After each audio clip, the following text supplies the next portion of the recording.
Hi, I'm Elaine Warner, and welcome to Know How to Go on the road. I'm here talking to a group of students. Well, I will be soon. They're coming, and we're going to discuss the best way to prepare to get into college. We're also going to hear from Nigel and Leslie. So come with us on this journey into Know How to Go. Right, kids? Know how to go on the road. Louder! I can't hear you, back row. That back row.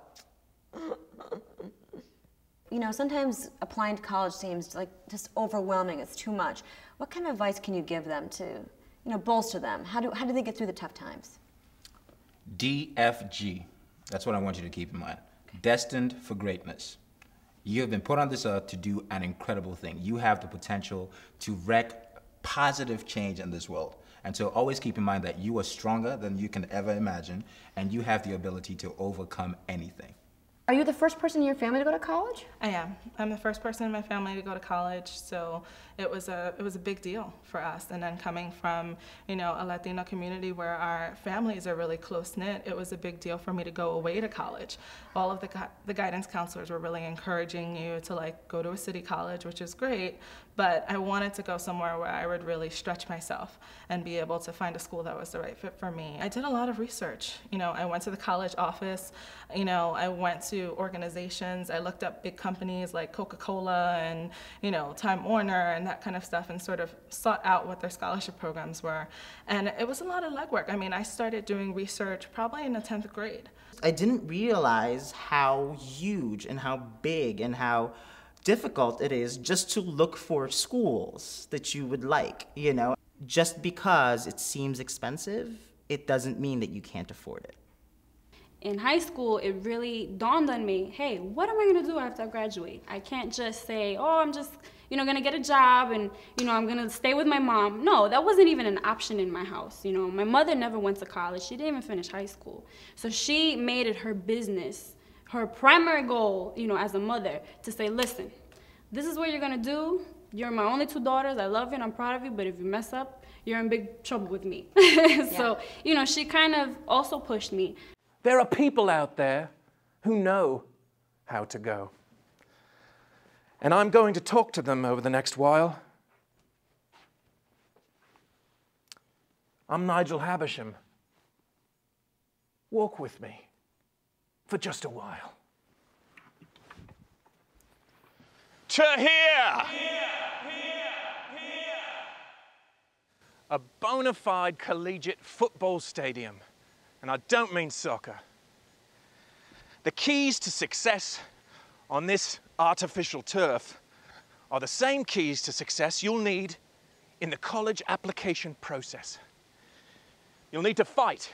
You'll need to work hard. You'll need to fight and work hard. But most of all, you must know how to go. Down there on that field right now are some students who know how to go. I'm going to talk to them now. When did you start thinking about college? I've always thought it. I've always had really big dreams. Ever since I can remember, I've always wanted to go to school. I started college thinking nursing, and that's what I've gone with so far. I love it here. It's a real college experience. It's a big school, and it's still close to home. What schools have you looked at, and why? I wanted something that would be convenient enough if I needed to go home, but also far away enough that I could get my freedom. And so I really looked, I kind of stayed around here, like in Ohio. Like I went to University of Cincinnati, and I visited Ohio State University and Wright State University. And then I visited Eastern Kentucky and colleges are just around here. The world is now a very complicated and competitive place. Young people competing for good jobs, for good lives really, are up against increasingly steeper odds. When the going gets tough, the tough get going. Specifically, academically, and in all aspects of one's life, college is being seen now more as a necessity than as a luxury. But how to go to college? My name is my name is Leslie Harrison. Join me today as I introduce you to some very impressive and ambitious young people who really know how to go. To college, that is. If you had one word of advice to give to young people that are perhaps on the fence about whether they should go to college, what would you say? I would say if you're on the fence, there's no reason why you shouldn't just jump over and go straight to college, because that's the place where you're going to find yourself, you're going to find your passions, your interests, you're going to find some of the best friends of your life. It's really a good place to go. And if you stay back, well then you might stay back forever, for the rest of your life. You got to push forward, be with the making forward, so it's important to cross that fence. When I think about it, all the power players that have any money and that are happy later on in life all went to college and they all went to school. Yeah. So that should be a trigger, a spark in your mind. Well, in order to gain a lot of money in this country, I should probably get an education and I should probably go to school.